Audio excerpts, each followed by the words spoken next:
What's going on, guys? Blazing here, and welcome back to the channel. Hope you're having a wonderful day, and thank you again for joining me on another Raid Shadow Legends video. Guys, today we are on my boy Steven's account, and we are going to be talking about his progression. And most of all, we're going to be talking about the team that we're using to basically do every stage 20 dungeon.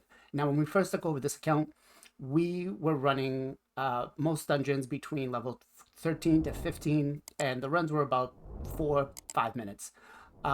So what did we do? We did a gear cleanse. We picked out the champions that we wanted, that we knew we were going to be able to use in multiple areas of the dungeons that were going to best fit the account. So let's get into it. Let me show you guys the teams. Let me show you guys the runs and the builds. But before we get into that, I just want to say thank you very much to everybody who has been supporting the channel. If you like the video, give me a thumbs up. If you enjoy the content, think about, subscribing to the channel. And if you need help with the gear, optimizing your champions, or if you need help with building teams or whatnot, basically an account takeover, feel free to DM me in Discord, and I'm more than willing to work with you. Everything I do is free, no money whatsoever. All right, let's get into it. All right, so the first dungeon we're going to end up doing is Spider Stage 20. Again, the team is going to be the same throughout all the dungeons, and even the AI setup is the same. They're not going to be speed runs, right? They're going to be 100% consistent runs that we do. There is no fails. I have done almost 700 runs on each dungeon so far, and I can tell you that I've not had a single fail, not even a 3% RNG. The times sometimes are a little different. Sometimes it could be under a minute. Sometimes it's over a minute. Sometimes, RNG does not always go in our favor, but it is consistent. So let's start with Spider first. Right, so we're opening up with our R-Tac on his A3, which is the big part. I didn't go through the champions yet, but we are using Coldheart, we are using R-Tac, we are using Deacon, we are using Cell of the Drakes, and we are using Royal Guard. The Royal Guard and the Coldheart are not needed. If you have different damage dealers, you could, put them in. If it's a little more of a tanky, or if you want to put another support in, you're more than welcome to. It's still going to work the same way. The basic foundation is you need R-Tac and basically Cell of the Drakes. The Deacon can be replaced with like a LiQWYD, but we did get 49 seconds here. The fastest time I have had is 24. All right, now we are on Dragon. We are Spirit Affinity on Dragon Stage 20. We are Magic Affinity, not Spirit. So our Deacon is going to be Weak Affinity. We're not going to be landing every decreased defense, but it is fine. He's just kind of there as the speed booster, and that's all. But, Coldheart is going to be really OP on this one, especially when we come to the boss. R-Tac is great at dealing with all of the adds, right? Bringing the decreased attack. Syl is going to keep everybody stunned up and healed up for our team. So now, the nice part about this is the books are not necessary, especially on R-Tac and on Cell of the Drakes, right? Our Cell of the Drakes in this one is actually not booked. Our R-Tac is, because I think he's worth the investment, so we did decide to book him, right? With the ideal plan of trying to make some of these runs a solo run so we can farm it with food as we move into the late game. So, a minute 13, we're at the boss. Not bad. Not, again, not a speed run. But we'll probably be sub 2 minutes run there. And we're going to get another Coldheart Heartseeker. There we go. You can see nobody's at, worry of dying. And if we are, then our Cell of the Drakes is going to pick everybody back up. But if you did start with the promo code Superpowers, you definitely got Deacon. If not, again, he could be replaced by a LiQWYD. So we did a minute 54. Fastest time was 1 minute 12 seconds.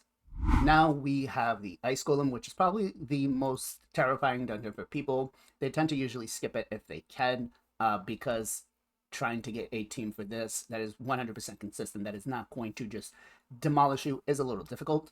But R-Tac makes this a easy job. Uh, the gear on this account, guys, the player power is like 1.9 million. So we're not talking huge player power here. It literally, when I took over the account, the gear was like 3 and 4 stars. So that's what we actually started with, and we started farming Dragon until we were able to get like 900 runs in. We actually came in like world fourth or third. I'm sorry, global third on Dragon. So we definitely put in some work. Now, blessings, if you have them, they work out great. If you don't, you don't need them. The only one that has anything is our Deacon, right? And we'll bring up our Royal Guard here shortly. The nice part, again, it is all full auto, so you don't have to really worry about it. You could set it, forget it, walk away. And if you're using RSL Helper, put in a good cell file and just let it go, right? Find one that's adequate for your level. But I'm in at 32 so far. Boom. This is the scary part where if you don't have the ads down, he will one-shot a lot of tanky champions. Luckily, our Scylla the Drakes and our Artak can't handle it, but here's a good example. He brought everybody but Scylla the Drakes and Artak down. Granted, we did have decreased attack, so it did work in our favor. But we did 1 minute 57, and our best time was 1 minute 35. And the last dungeon one that we have is going to be Fire Knight. Now, Fire Knight is one of the more difficult ones, especially for this team, because it is off affinity, right? We are not affinity friendly. The only one that is affinity friendly here is Deacon, and that's it. Other than that, everybody else is going to kind of either be weak affinity, or I guess Cold Heart is neutral affinity, but that's the good part, is no one's going to go after Cold Heart. There's so many off affinity champions that they're going to go after those before they go after Cold Heart. So Cold Heart's going to be able to, put some work in with the poisons and stuff. But 32 seconds, first wave down. Again, the optimization on the AI isn't there for each dungeon. If you wanted to, you could. I just did one where it was just easy to do every single dungeon, right? I didn't want to have to go through and kept messing around and changing every single one every time. So it's easy enough to just set it, and like I said, set it, forget it, walk away. So the nice part, again, it's you'll be able to go ahead and make sure that with this team, and again, the builds are not that crazy. I'll go through them in a minute. But with this team, you will be able to complete every fusion. And the builds on these champions early on were way less. Way less. Like I said, I was working with 4-star gear, and we managed to be able to get everything up to stage 20, which was hard. Hard, I will say that. Granted, this account had like almost 400,000 energy. He's not a whale. He's just been playing for a long time, and he's been saving. He does do some moderate spending, but nothing too crazy. So this is probably our longest dungeon, again, because we are off affinity, but we're looking at like 2 minutes, probably 15, maybe 20 seconds, if that. And don't make me a liar. 2 minutes 15, 2 minutes 16. All right, 2 minutes 19 seconds. It's actually our best time. So there you have it. Let's get into the builds. Okay, so first we're going to start off with Artak. Now, Artak is in a regeneration and immortal set. It's not that OP of a set, right? He's not geared to the teeth. But he is geared well enough. We have him at 52k HP, 3.3k defense, 200 speed. The more speed, the better, right? It helps us out with his passive. If we can get it close to, between his passive and this, close to 300 speed, you're golden, you're great. If not, this still works, right? You just won't be able to like solo a lot of things. Next, we have 223 resistance, which does help him again as his passive comes in. We do gain more resistance. And then 236 accuracy. Ideally, you want to hit 250. We don't care about crit rate, crit damage whatsoever. Skills, we do have them fully booked. If you did have a blessing, you would take Brimstone, right? Don't shy away from the books. He is worth booking. Masteries wise, we did go all the way down to Unshakable. Now, if you really want to, you can go down to War Master, right? And then still go down the support tree and take Spirit Haste, Master Hexer, Lore Steel, and Cycle of Magic. If you are going to go down the offense tree, then make sure you take Whirlwind of Death, right? It will help with the speed increase. But because we are looking to basically build him as a solo farmer for a lot of these dungeons, in hopes that we can get some sort of brimstone hopefully soon, we have built them this way. All right, so now we have Sill of the Drakes. She is currently in a perception, speed, and accuracy. Does not need those. Remember, stats over sets. We had it. We were able to use it. The pieces of gear were good enough, so we did. She is... Oh, let me go back. So she's sitting at 70k HP, nice and healthy, 3.1k defense, 235 speed. We want it nice and fast to be able to try to keep us up, topped off as much as possible. And then the only other thing we care about is her accuracy. We don't care about crit rate, crit damage. If you want to build her with resist, go ahead, but I would focus on HP, defense, speed, and then accuracy. Accuracy is going to help her because of the debuff she brings, plus the turn meter manipulation, right? She is not booked. You do not need her booked. If you have her booked, it's not bad, right? As for masteries, we don't have her fully mastered up, but depending on what you want to use her for, you could go support, defense, or you can go offense. If you go offense, go down to War Master. If you go full down support, you can go timely intervention, or you can take oppressor. It's really up to you. Actually, yeah, oppressor's fine because she does land some stuns and decrease speed. So, all right. So next we have Deacon Armstrong, and we have him in a swift parry set and speed set. Again, the sets aren't needed, but it's nice to have. We have him at 36k HP, 2.2k defense, 238 speed. We do have 103 crit rate and 134 crit damage, but it's really not needed. If you have it, you have it. 270 accuracy. You do want to make sure. Make sure that he is the fastest on the team to go first and land that decreased defense and use this turn meter manipulation. Then we have him fully booked with cruelty, right? Don't shy away from the books. He's definitely worth it. And then as for masteries, we did go all the way down to War Master because eventually we will use him for Clan Boss. And then we did take Sniper, Master Hexer, Evil Eye, and we took Lore of Steel. Now we have Royal Guard, and Royal Guard is in a swift parry set. Again, not needed, stats over sets, right? We have him at 32k HP, 3k attack. We care about the attack. Defense, if you can build it in there, build it in there. If not, it's fine. About 1500 to 2000 would be great, but again, not needed. 183 speed. If you can build this closer to 200, that would be even better.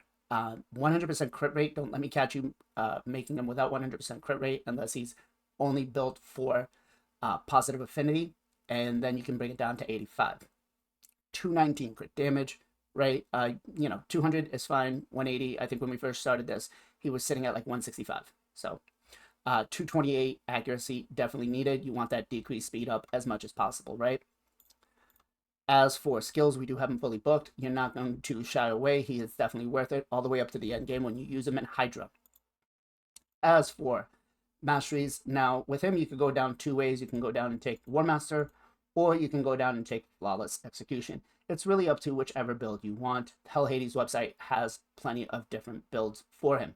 I went down to War Master because eventually when we use him in the end game, we will want him with War Master to try to get more damage out. We did take Sniper, we did take Master Hexer, Evil Eye, and Lore of Steel. All right, and last but not least, we have our girl Coldheart, and she is rocking a speed, accuracy, and perception set. Again, not needed. We had them. They worked well, so we used them.